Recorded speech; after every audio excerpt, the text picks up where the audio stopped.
My wife, 37 years old, and I, 40 years old, got married 12 years ago, and she has been my rock, and our marriage was really good. Or it used to be really good before we went to therapy. My friend was suffering from a lot of mental health issues, and we were worried about him. He did about 2 years in therapy and is doing a lot better.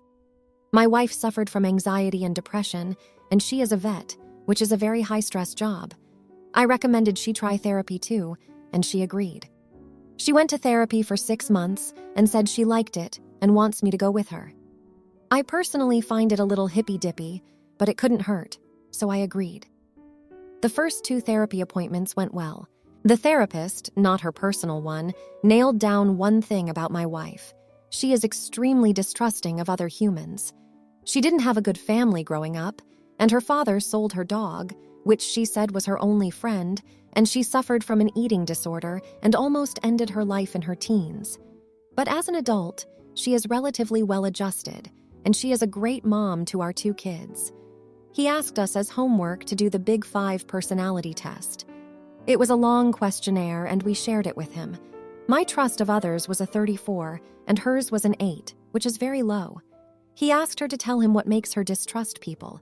She said people were very two-faced and only do what benefits them, and she felt like she has a disadvantage in life because of her morals. She is very kind to people, which is weird because she doesn't trust them at all.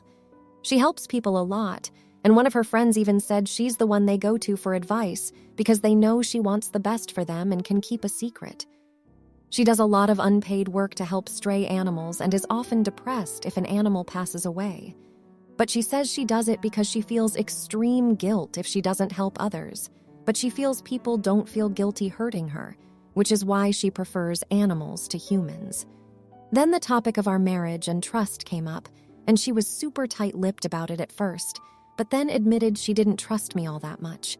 She said she actually married me because I was honest and being kind of in it for myself. She said she can't stand people who appear kind and compassionate and then lie and backstab people, and she prefers an honest person.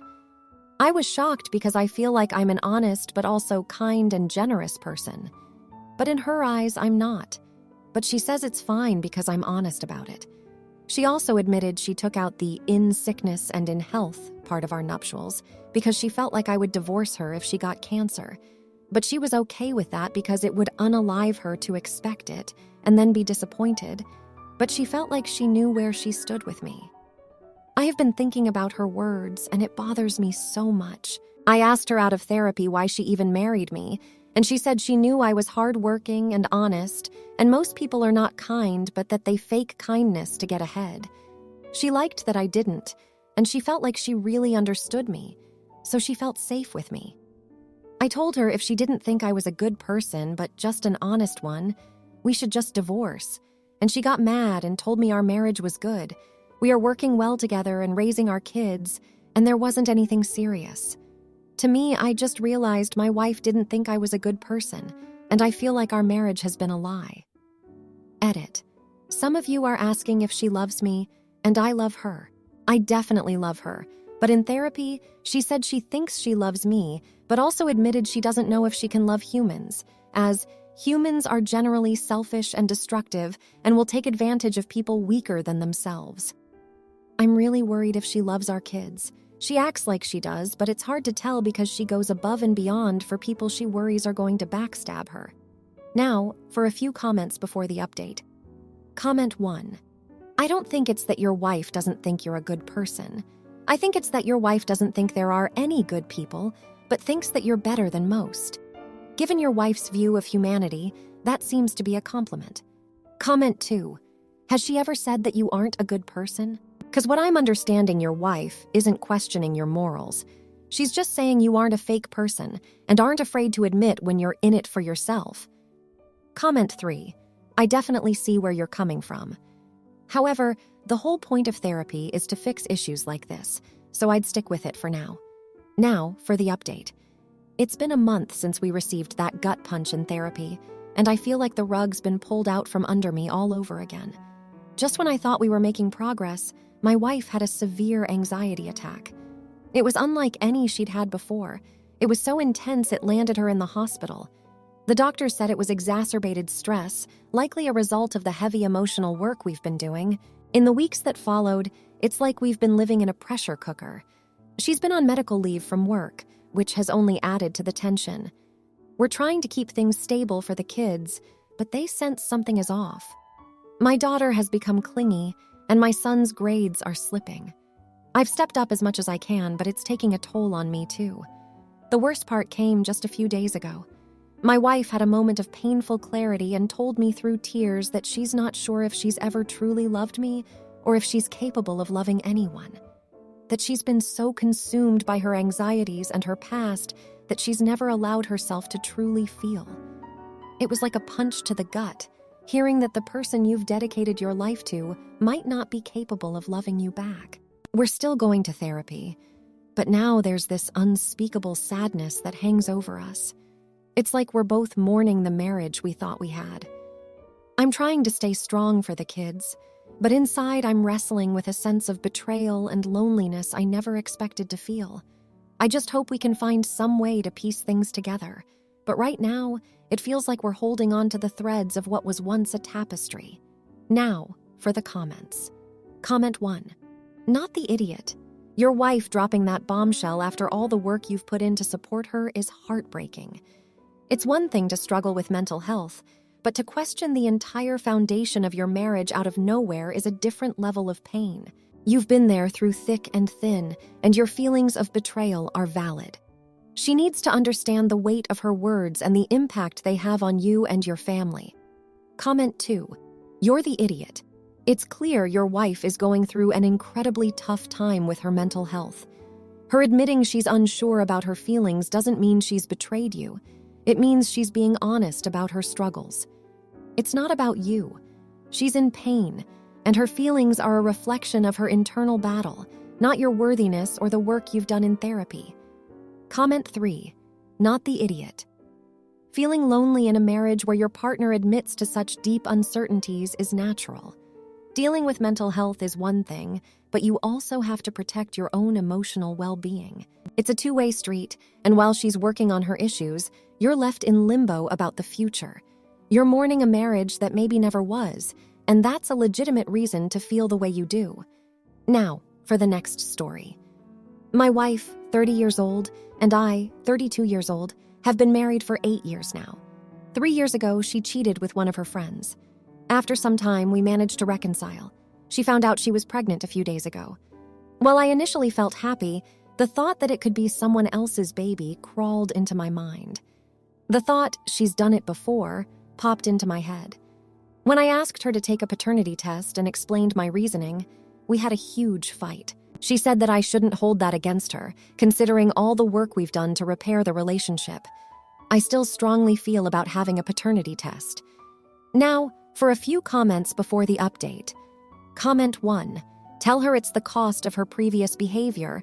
If she refuses to do it, then get legal advice, get the paternity test done at birth, and don't plan for anything, baby room, doctor's appointments, etc., until you have confirmation. It's the price she has to pay for her previous mistakes. Comment 2. As a woman, I'm going to say, not the idiot. She cheated once. The love may be back, but doubt can always be there. Total trust is hard to get back in a relationship.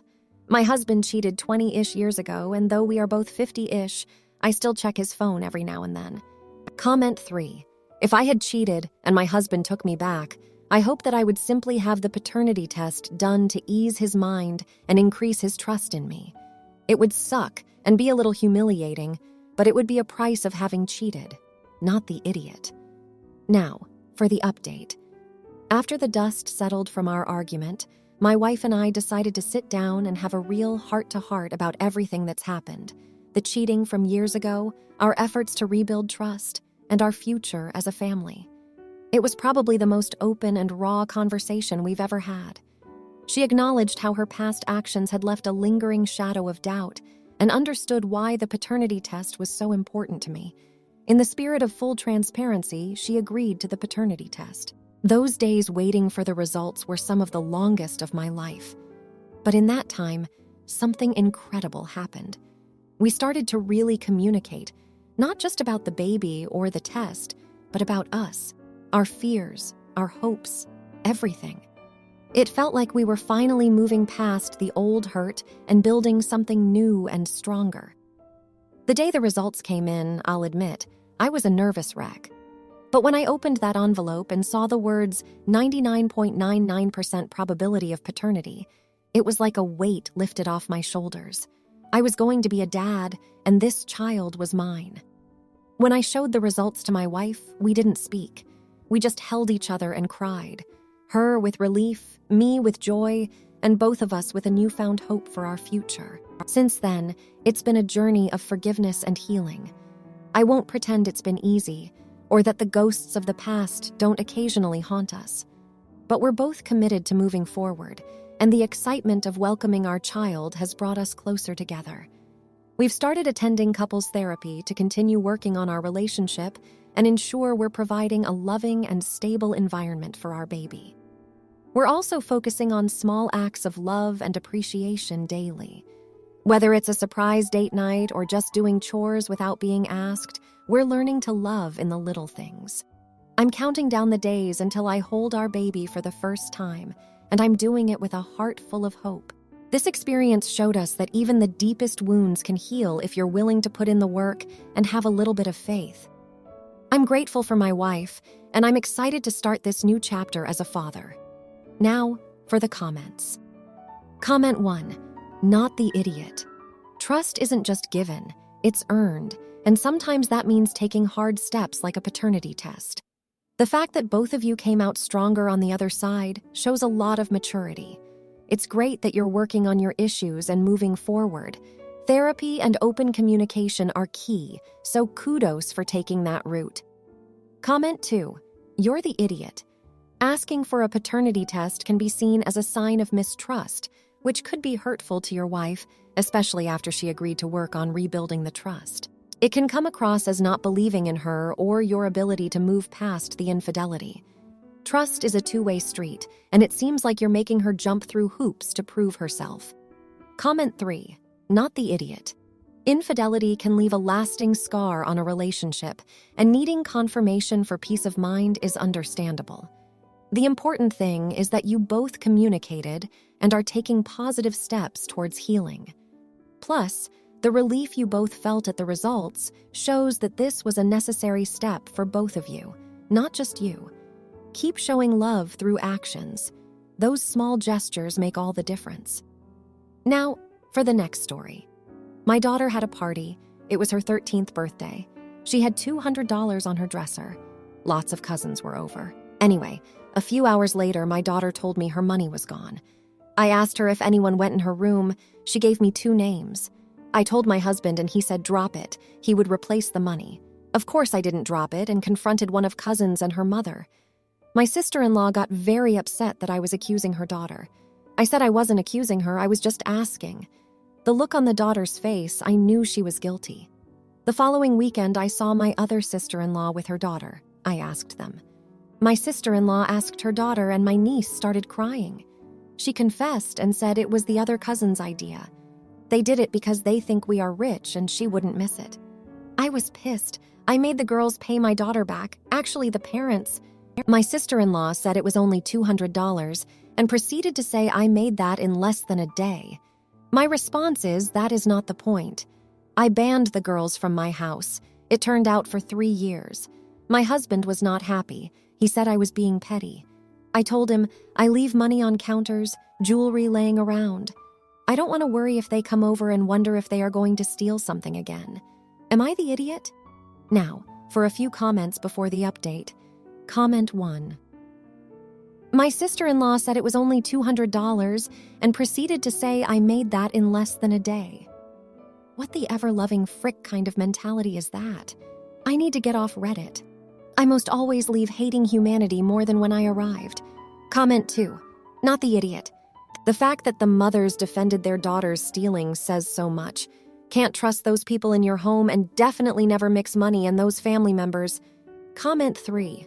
It's petty until it happens to them. Basically enablers for saying it's $200. Stealing is okay to them. Now, for the update. It's been a month since the incident at my daughter's birthday party, and the fallout has been more devastating than I could have imagined. The family rift has deepened significantly. My sister-in-law hasn't spoken to me since I confronted her, and it's clear the resentment is festering.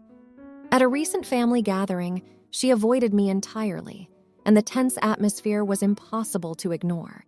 Her daughter, one of the culprits, has been spreading rumors about my daughter at school, making her an outcast during a time when friendships are crucial. My husband, who initially thought I was being too harsh, has now become the peacemaker. He's been trying to mend fences, but his efforts seem to be backfiring.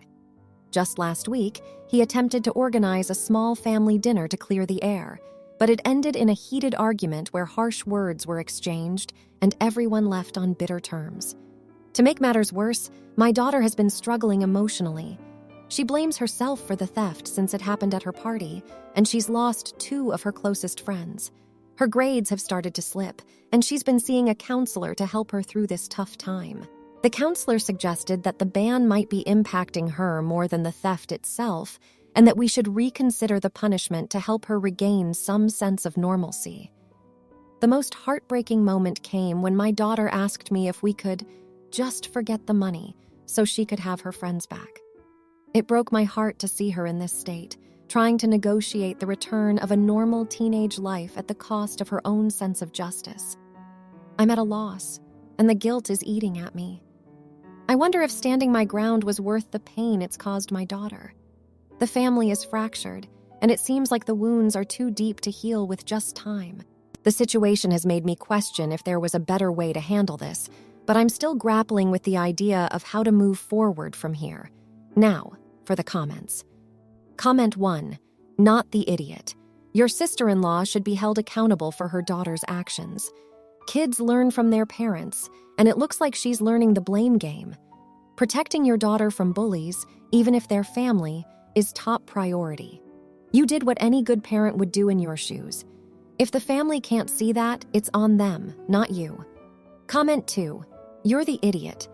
I get you're trying to protect your daughter, but at what cost? She's losing friends and blaming herself. You need to think about what's best for her mental health. Sometimes being right isn't as important as being happy. Family rifts can last a lifetime. Is this really the hill you want to die on? Comment 3. Not the idiot. Your family should be sticking together, not spreading rumors and causing hurt. Your sister-in-law needs to teach her kid about consequences, and your husband should have your back. It's tough, but you're teaching your daughter a valuable lesson about not tolerating mistreatment. Stay strong, and maybe look for ways to help her make new, better friends who won't be swayed by silly rumors. Now, for the next story. My daughter, 3-year-old, just started preschool and has a teacher, I'm guessing college age, who is very honest, sometimes coming off as a bit rude. I had to stop allowing my daughter to bring her toys to school because they always get lost, and this teacher is no help when it comes to finding them. She brought a little Lego creation that she wanted to show her friends and didn't have it at the end of the day. I asked the teacher where it was, she didn't know. I asked her to look for it, and she said that there's no way she would be able to tell our Legos from theirs, and that my daughter would not be getting any Legos back. Another time she went to school with a sticker on her shirt. She was crying when I picked her up because the sticker was gone. I asked the teacher to look for it, and she said, "I will not be tearing apart my classroom and playground to find a sticker that fell off 4 hours ago." Other kids have gone home with my daughter's jackets, and we've had to wait a week one time to get it back. Lately, there have been 2 notices taped to the window that I am certain are written by this teacher. The first one says, "Your child is not the only one with the pink puffer jacket or Moana water bottle. Please label your child's belongings to ensure they go home with the right person." And the second one says, "We understand caring for a sick child is difficult, but 12 of them isn't any easier. Please keep your child home if they have these symptoms." In my opinion, there is absolutely no reason for these notes to be this snarky and obviously aimed at very specific parents. I complained to the director about this teacher's conduct and the notices on the window, but nothing has come of it. My husband thinks I'm overreacting. Am I the idiot for complaining? Now, for a few comments before the update. Comment 1. You are AH and ridiculous. Are you for real? You want a sticker back? You want Lego back? Spend 1 hour in that place and see what happens. They are looking after the children, not their belongings. I used to volunteer at my son's daycare and preschool. Comment 2. You're the idiot. One thing that makes me think this might be rage bait is the expectation that a teacher should help keep track of a child's sticker. If this is real, touching grass just isn't enough. Comment 3. You're the idiot. The teacher is setting out fair and reasonable expectations to parents who clearly don't understand the realities of that environment. Now, for the update. 2 weeks have passed since my initial complaint, and the preschool saga has spiraled in ways I couldn't have imagined. I'll cut to the chase. Remember the sticker incident? Turns out that was just the tip of the iceberg. On Monday of last week, I dropped my daughter off, and there was a palpable tension in the air. Parents were huddled in the hallway, whispering frantically. As I approached, the group parted, revealing a notice on the bulletin board. The teacher had gone rogue and posted a scathing letter targeting overly sensitive parents who coddle their children too much, suggesting we hinder their independence. No names, but might as well have had our pictures attached. This time, other parents were riled up too. We collectively demanded an immediate meeting with the director. During the heated discussion, the teacher just sat there, smirking. The director promised to handle it. By next morning, the letter was gone, but the damage was done. The following day, a child's water bottle went missing. Usually, this wouldn't be a big deal, but it was a special gift from a parent who had recently passed away. The teacher's response? Things get lost. Kids need to learn to deal with disappointment. That was it. I saw red. I'm not proud, but we exchanged some heated words right there in front of the kids. By Wednesday, the atmosphere was toxic. Several parents had started looking into other preschools. That afternoon, as I came to pick up my daughter, I found her sobbing inconsolably on the playground. Her favorite hat had gone missing, and once again, the teacher hadn't lifted a finger to help. Enough was enough. I called a local child advocacy group for advice, and they were concerned enough to suggest an official evaluation of the school. They sent an observer the next day who blended in as a substitute teacher. What they documented was shocking. Not only was the teacher dismissive, but also negligent. Kids were left unsupervised, and at one point, the teacher was found texting while a child was climbing dangerously high on play equipment. The advocacy group's report was the final straw. The director was forced to take action, and the teacher was put on immediate administrative leave pending a full investigation. A temporary but highly qualified teacher has since taken over the class, and the changes are night and day. This teacher is warm, attentive, and incredibly supportive. In a whirlwind turn of events, the previous teacher has now been officially fired. Parents are slowly regaining trust in the school, and I've seen my daughter's demeanor improve drastically. My husband, who initially thought I was overreacting, has been my rock. He's apologized for not supporting me sooner and sees now how serious the situation was. It's been a wake-up call for both of us on advocating for our child's well-being. The preschool has promised more transparency and better communication with parents moving forward. They're also revising their hiring and training policies to prevent something like this from happening again. Looking back at these 2 weeks, it's been a whirlwind of emotion, stress, and ultimately, vindication. I've learned that trusting my instincts as a parent is crucial, and that speaking up can truly make a difference. Now, for the comments. Comment 1. You're the idiot for escalating the situation and getting the teacher fired. You seem to have overreacted about the sticker incident and the water bottle. Kids lose things all the time, and teachers are human too. They can't always cater to every parent's sensitivity. You could have resolved this with a simple conversation instead of going straight to a child advocacy group. Comment 2. Not the idiot at all. As a parent, you have every right to ensure your child is in a safe and respectful environment. If the teacher was really being negligent, then their dismissal is justified. It's important to hold educators accountable, especially when they are dealing with young children. Good on you for taking action and not just letting this slide. Comment 3. Not the idiot. The teacher's defiant attitude and the toxic atmosphere were clear red flags. You did what any concerned parent would do by involving a child advocacy group. It's great that the preschool is now taking steps towards better communication and transparency. Trusting your instincts is crucial when it comes to your child's well-being. If you liked this video, you'll probably like these too. Also, while you're here, please consider subscribing. It's your support that keeps this channel alive and allows me to make better and longer videos. Have a great day!